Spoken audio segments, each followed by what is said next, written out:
in Dubai, Filipinos and Africans seem to have some little commotion going on. Did you meet any Filipinos or Indonesians? Did you come in contact with them there? Yes, I met a lot of Indonesians. Okay. And Bangladesh. There is not really a good relationship between them and us. Why? Really? Yeah, because I don't know.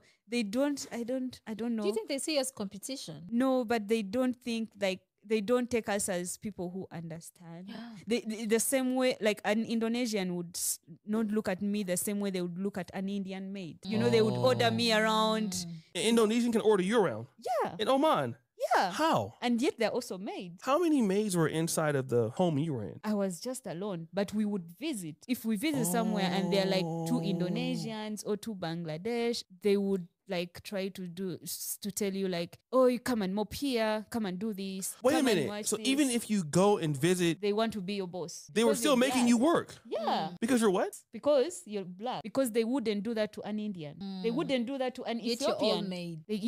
I would have like the kids, they would tell me like, Aswad Mahelo, black is not good. Why aren't you like this maid? Why aren't you like the this kids would tell you black is not good? Yeah, they would tell me. But I wouldn't take it in a bad way because they've learned it from they've learned it from somewhere. Yo, does anybody remember the beef in the scientific community between African and white scientists that caused them to stop calling us monkeys? I don't know. I just thought about it right now and I wanted to share. So if anyone who doesn't know, you remember once upon a time, white people used to call black people monkeys. It was a thing, like we were just monkeys. Well, I believe Kenyan scientists now got mad and decided, you know what, fuck this thing. Since you're using you're using science to be racist to us, let's use science to debunk it. So African scientists now released a finding, whatever. So if you don't know, human evolution, right? So the closest thing we have to Homo sapiens, which is this current form of evolution, the closest thing we have to Homo sapiens on planet Earth is black people, Africans, specifically West Africans. While white people, it's been found that every living single white person on Earth has Neanderthal DNA in them. So African scientists now flip the script on them, and then in the African community, if you notice, like, you gotta notice Neanderthal is a thing. So when that came out, African scientists were like, yo, how can you be out here calling us monkeys when we literally are the only pure Homo sapiens on Earth, and you are the literal monkey. You literally have monkey DNA in you, Neanderthal. So that kind of died down, and it's like white scientists were like, yeah, nah, this is an L we're not gonna take. So they went and came back with the ghost DNA. The ghost DNA, if you notice, it is like less than 10 years old. So white scientists came back and said, well, guess what, you Africans? You're not pure Homo sapiens either, because we found a ghost DNA in you that obviously we've not discovered before. That's when Ghanaian scientists came out with their own, and they said, oh yes, you did find a ghost DNA. The ghost DNA is the next step of human evolution, and that's the reason you can only find it in us, because we're the only pure Homo sapiens, and when it's time to evolve, we will evolve to that ghost DNA, and you monkeys will remain as monkeys. So that's where the conversation ended. And the white scientists, if you notice, you have noticed white people no longer use DNA and genes to do racism, because Africans showed them that we're the ones that are supposed to be here. They're Neanderthal. This is EFK Original Documentaries. If you're somebody who follows this channel, if you're somebody who follows up with news affecting black people across the world, we have a country called Dubai. Dubai is one of the best countries in terms of development. Those guys have a lot of money, and they acquired their money through oil that was discovered over there. You know, very long time ago, this was a very actually one of the poorest countries in the world was UAE, its capital being Abu Dhabi. Dubai has, despite its development, Dubai has some very dark history. And this dark history is connected to black people.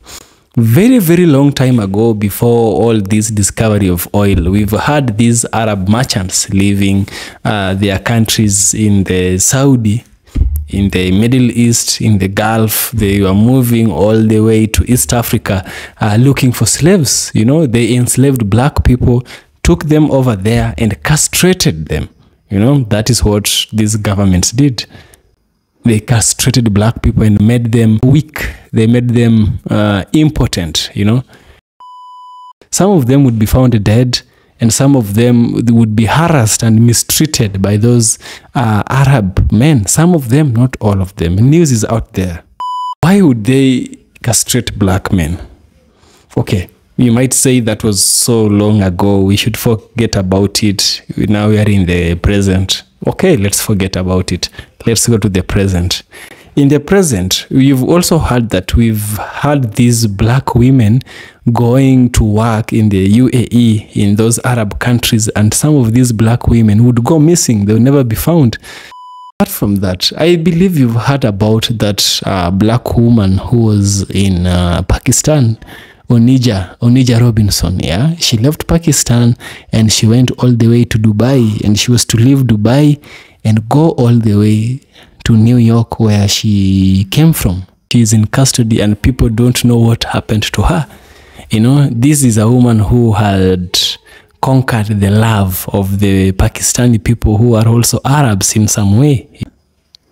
If these people of Pakistan valued this woman, and they are also Arabs, right? They are Arabs and they're also Indians, and some of them are also Persians. Now, why would it be different when it comes to Dubai, where she's now being put in custody? If there's a place where she was supposed to be put in custody, it was Pakistan. The Pakistani welcomed her, but the Dubai government arrested her. Is this not something which has happened before? You know, we are told that nothing is new under the sun, and it's true, nothing is new under the sun. Dubai is a very beautiful country, but it has a very dark shadow. A dark shadow that keeps haunting black people even up to date. I want us to listen to the testimony of these black individuals. Listen to it carefully. I shall get back with a further discussion. I saw this comment and I just wanted to make a quick little video, because I feel like the whole notion of like, this is how little they think of us black people in Dubai, I just want to address it. So obviously I've only been here for like 3 weeks, coming up to a month, and so far I've had a great experience. Everybody is so lovely. And one thing, or I think, is that perspective goes a very, very long way. And the way in which you perceive things can completely alter the way in which you respond to some situations. Like for me, for example, I don't actually, like when they ask me if he's my son, they're not there pressing me like, oh, is he really? They're just asking me if he's my son because people are curious. Yes, it's not something that I would ever ask someone or something that is usual, but you've also got to look at the context of where we are. And don't get me wrong, I understand the whole notion of like racial hierarchies, but I choose to not look at life like that. Like when they're asking me if he's my son, they're curious and they're not pressing me. They're asking me if he's my son, and when I answer yes, they're like, oh, he's so cute. It's not like they're freaking being like, no, he's not your kid, you're a maid.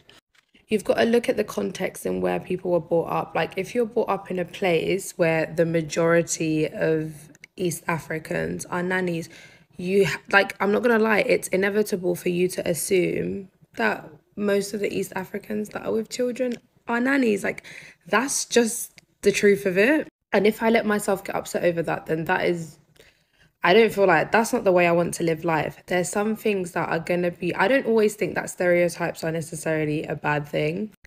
Like, I feel like they're formed from experience, and then also from experience, things can change. Like, for example, the people asking me probably only see East Africans that are nannies here. Now that I've told them that, no, I'm not a nanny, he's my kid, that's another example. So now they know there's also some that aren't nannies. Do you get what I mean? I feel like if I just looked at every single experience in my life and I'm like, oh my God, this is how they look at us black people, I'm just not gonna live. I choose to like understand that some people weren't brought up in the same place that I was. There's some stereotypes that I have that have been changed through experience. I just think like people are just so offended these days. Like it's not that deep. And I'm not coming for this person that commented at all. I'm just speaking about my views on this whole because some people thought I was my kid's nanny, that, oh, that's how little they see of us Black people. But sometimes it's not that deep, and it's simply just, I just see most East Africans that are nannies here. So people will come on this internet and be triggered and be angered when we tell the truth. Because for the longest time, people have been creating these falsified images about traveling, you know, making it seem so elusive and so unattainable and so exclusive and so for the specific. And then we come here, we tell the truth, we debunk the mist, you know, and people are angered. Dubai is definitely highly overrated, you know. And most people, and I don't mean all, but most people who always find Dubai appealing are people who don't really travel, you know, because what do you like about Dubai? I like the Versace Hotel, I like Bush Al Arab, kitsch, super kitsch, you know. And Nina, you want us to come on this internet and tell people what you want them to hear, not what we want them to know. And that was because now you're not gonna expect me to be telling people what you are creating as a facade, you know, on this internet. Mr. Hughes, I'm gonna tell people what I know. Dubai is all smokes and mirrors. Those of us who have lived in Dubai know, not just visited but lived. Uyobona nje eDubai mawuya kuma malls wakhona. First of all, their malls are soulless. They are so clinical and soulless, you know. Try and go to a museum in Dubai and see if you're going to experience the same experience you experience when you go to museums anywhere else in the world. But nina nifuna ukuzalana ni defend ama countries angakusiya wenu, and you are not patriotic when it comes to your country. You know, someone else was saying that I love Dubai on one of my videos. I love Dubai because they respect women. They respect women where? Because they only respect their own women sometimes when they see you as a sharmuta. That's all. Dubai, let me tell you, Dubai. Dubai is a country that doesn't allow women who are not married to have children. If you get pregnant in Dubai and you are not married, you will either be deported or you can go to jail. The amount of abortions that comes out of people that live there because they have to go outside of the UAE and abort babies is horrendous. You cannot commit suicide in Dubai. There's a woman from Ireland who's just been released from jail because she attempted committing suicide. She was in an abusive relationship with her husband and she attempted to commit suicide. They found her. When they found her, instead of taking her to therapy, they put her in jail. That's Dubai for you. The same country or place where they shit on women. Where's the respect? Guningi. They don't allow people to go there, maybe HIV. But let me tell you, if we were to pull out stats of locals who have HIV, you would gag. But in Nigeria, you just want to just defend and defend and defend and defend. Defend that. Because Dubai is a hole on a wall. Defend that. It's highly overrated, guys. It's highly overrated. And the type of people abatanu get Dubai, they are the same. They are the same archetype. They go there and they do the same thing. It's the same about it, Dubai. I told you guys in the very last TikTok that I made that Onija Robinson never left Dubai.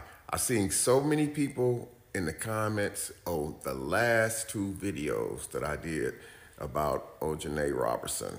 People's like, oh no, she's on her way back. No, she was spotted. People took pictures of her on the plane. Well, that might be true as far as people taking pictures of her on the plane. She had on a green shirt. They took pictures of her on the plane. But did you also take the pictures of her on the plane when she was being escorted off the plane by those 2 undercover police officers in Dubai? We've been searching. There's been nothing else seen about Onaje Robertson. Absolutely nothing. Everything went 100% dark. Why? Still don't know why she was escorted off the plane. She was put on the plane, bounded for New York, right here in the United States. She never made her destination because the plane never left the ground with Onaje Robertson on the plane from Dubai. She was picked up. She was arrested for whatever crime that she had committed over there. This should be a lesson to everybody in the U.S. who's always talking about flying to different countries, thinking that you're going to go over there, rope your neck, snap your fingers, pop your fingers, and shake your head and put your fingers all in these people's faces, threatening to burn them with cigarettes, threatening to smack them and all kind of stuff. Let this be a lesson. It's real out here. Now no one has heard from this lady. Hell, it's stressing me out now. I'm getting stressed about it. It's real. No one's heard from her, guys. This is not a joke right here. You guys were saying, oh, no, she's going to pop up and this and that. No, she is still in Dubai. Their news outlets over there is not like our news outlets over here. Unlike us in their country, every time somebody gets arrested, they don't run to the news and run their damn mouth about it. That woman over there is being detained in Dubai for a specific reason, probably more than one reason. In some countries, did you guys know in some countries, begging is a form of extortion? Did you guys know that? Now, because she was able to do it in Pakistan, don't mean that she was going to be able to get away with it over in Dubai. Begging in some countries, I'm going to say it again, is a form of extortion. Not only is it extortion, she was making demands to the government about buying her a ticket to get back home to New York. They weren't responsible for her even going over there in the first place. So you can't make them responsible for making her come back home or paying to send her home. You know how many people over in Dubai that's rich, but do you also know that there's poor people over in Dubai? So you think that some poor American citizens are gonna just go over to Dubai and they're gonna just hand them stuff out? When they got rescue missions over there in Dubai, poor people, broke people, just like everywhere else in the world, man. The big question is, I'll ask again, why? Why is she being detained? People talking about that they took pictures of her. Well, show me pictures and clippings of why she was arrested. Onaja was arrested in Dubai. Now, she was supposed to be boarding a plane heading from Dubai to New York City when she was removed from that plane and arrested in Dubai. Now, Dubai is not the place for you to get arrested in. No other country is the place for you to get arrested in. This is not a joke. It's not funny anymore. Like, I don't know why she was arrested. I know that she was causing a lot of chaos in Dubai, telling people that she gonna burn them in the face with a cigarette. But damn, like, I hope she's okay. Like, they do not play with women out there. And I know it's not going to be fun for her. I hope she's able to get on another flight and make it back home safely. Like, it was funny, but now it's not funny no more. Like, people got to stop playing in these other countries. I'm trying to tell y'all, like, New Yorkers think they big and tough, but when you go to another country, you don't know their rules. You don't know nothing. She don't even have people out there. I really, really hope she's okay. I really, really hope that they don't hurt her or harm her or do anything crazy. This is nuts. Most people think Dubai is how you see it on social media, but it's a whole different side, and I'm going to take you lot with me today. I'm in Diera, I think that's how you pronounce it, and this is supposed to be the ghetto side of Dubai. These man got yellow school buses. That's crazy. The weather in this country is so hot to the point where even the bus stops have AC. This is crazy, you know, because when you think of Dubai, no one ever thinks of seeing this. This looks like the ends, my guy. Even like, these are people's yards. This looks like a council flat. This is actually people's houses that people live here.